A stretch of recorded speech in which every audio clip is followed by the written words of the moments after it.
So let's first look at the relationship between WatchMeFly and Balloon Live, and I'll show you how the data is passed between the two systems and how the pilot will use the app. So firstly, before the competition starts, the director will create a pilot list. So they will add pilots to their competition, and in doing so, that will then make the pilots able to log into that competition in the Balloon Live app and start using the app while they do their flights. Now, I'll just note here, in the past, the director used to have to create tokens for the pilot and then email those tokens to the pilots to use to log in. This is no longer required because the pilots will be using their WatchMeFly login credentials to access the app, and they'll automatically then be able to access that competition. The tokens are displayed still on the pilot list just for debugging purposes, but they are not needed to be sent to the pilots. Then before a flight is going to happen, the director will set up the flight in WatchMeFly, and while they're doing that, they will add the QNH, so the barometric pressure, to the flight, so that the barometric altitude that the sensor and the Balloon Live app uses will be accurate. If you're using GPS altitude for your competition, the QNH will not be required. Then the pilot, before the competition begins, they will log into the Balloon Live app by clicking on the profile button at the top, and they'll log in using their WatchMeFly login details. When they do that, they'll be given a list of competitions that they're registered for, and you'll see there that some are paid for and some are unpaid. When they click on the competition, if they have not paid, they'll be prompted within the app to pay for the registration.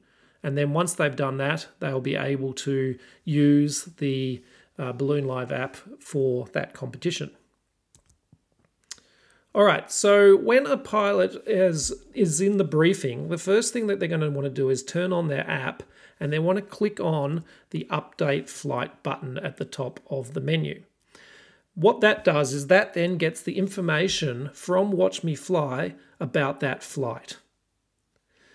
Then what they'll do is when they're ready to fly, and normally maybe 3 or 4 minutes before they fly, they're going to hit the Start Flight button.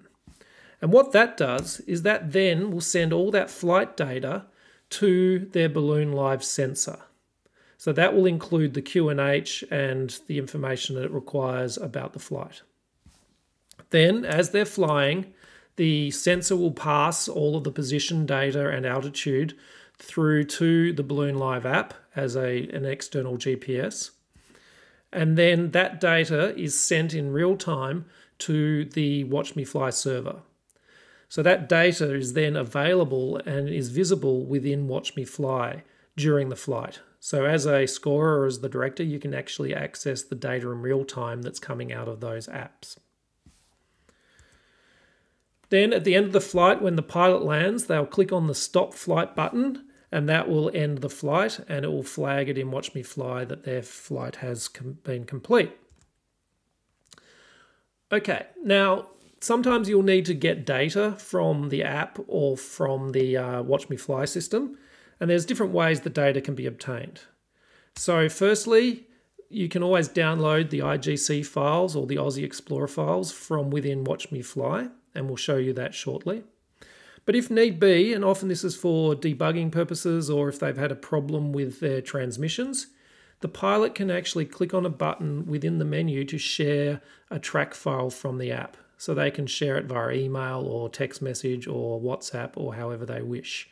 But you can download the data from the app itself. Now, in some extreme cases, if there's been a problem with the app, the Balloon Live sensor also holds all the data as well. So you can actually connect the computer to the Balloon Live app, the Balloon Live sensor, and you can download the track data out of there as well. So there's a lot of options in terms of getting the data out of the system. Okay, let's log into WatchMeFly and have a look at what this data looks like in the system. Okay, so we're now back in WatchMeFly in the competition center, and there are a number of places that you can access the Balloon Live data. So firstly, we're going to jump into that flight, so flight number 1, And when we scroll down, you'll see, firstly, we have information about how many Balloon Live tracks have been collected. So we can see 7 of the 8 pilots have tracks. You're able to click on the link there and that will take you to all tracks for all pilots. But normally what you'd probably do is come down to the pilot list here and look at the track column, and you'll see all the information you have about the different Balloon Live tracks. So here we can see some have finished tracking, so they've hit that stop flight button. Michael Bluth is still tracking. He actually hasn't hit that stop flight button. So sometimes pilots leave them on and drive back to the briefing hall and still are tracking their drive. So you always want to check those. And then in this case, we have a pilot that has multiple tracks, and we'll look at how to manage that shortly. And finally, a pilot with no track at all. And again, we're going to look at how we can upload his track for him. Okay, so we're going to jump in and have a look at one of the pilot's tracks. So here we're going to go into Chris Traeger's track here, and we can see he's finished tracking. And when we click on that link, we are able to see all the information about his track. So firstly, we have what flight it is, the date, but importantly, we can see what Balloon Live app version he's using, and also the firmware that the sensor is using. So you want to make sure that these are the most up to date. Then here we can see how many track points the file contained. We can see it's finished tracking, so he's hit the stop flight button. And then if you click on this link, it will show you all of the events that have been captured within the app. So we can see he's connected to his BLS, the Balloon Live sensor. And then we got a couple of goal declarations as well as the marker drops, including the details of what their declarations are and the positions they were when these occurred. And then on the right-hand side, we have the ability to download the data in different formats. So firstly, we have the IGC file format, which is the standard that is used by the Balloon Live sensor and the Balloon Live app. So if you have a look at this, we can download that file, and we'll see here that we have all of the data available for that flight. It's in a fairly unfriendly format to read, but this is the raw data that the sensor and the app uses. We then can also download an Aussie Explorer track file, as well as an Aussie Explorer waypoint file, which contains each of the waypoints here listed. We also have a Google map available, so you can actually click on this and see all of the information about their launch point, their marker drops, where they were in relation to the targets, as well as their landing spot. So all of that data is available to you. Okay, now let's have a look back here at the list and see that we've got a few pilots that we need to clean up their data. So firstly, Michael Bluth, you want to tell him to turn his tracker off, so hit that the stop flight button. But then we want to go and manage the James McGill here, who has multiple tracks, because we don't want that data in the system when we're trying to analyze it with the scoring. So if I click on James McGill, we can see he has 2 tracks here. We have one with 39 track points and one with 6,000, etc. track points. Now, what's happened here is most likely that he has turned his Balloon Live app on. He may be in the briefing or before the event and started the flight accidentally. So this data, we see this occasionally happen. This data is something we don't need and don't want. So there's 2 things we can do with this. Firstly, you can exclude that track. And what that means is when you click on exclude track, it keeps the track here, but it removes it from the scoring system. So if I come back into the flight here and look at James McGill, we can see he still has multiple flights, but it has exclusions. So I could then go and process the flight and it will work and it'll all be fine. However, in this case, this is data we don't really want, so we can actually delete that whole track file. But you might want to make sure that you don't need that, because if you delete it, you're going to have to go back to the pilot and get them to send you the track from their app if you need it again. Anyway, let's delete that because we don't want it. Okay, so now we're just down to 1, which is good.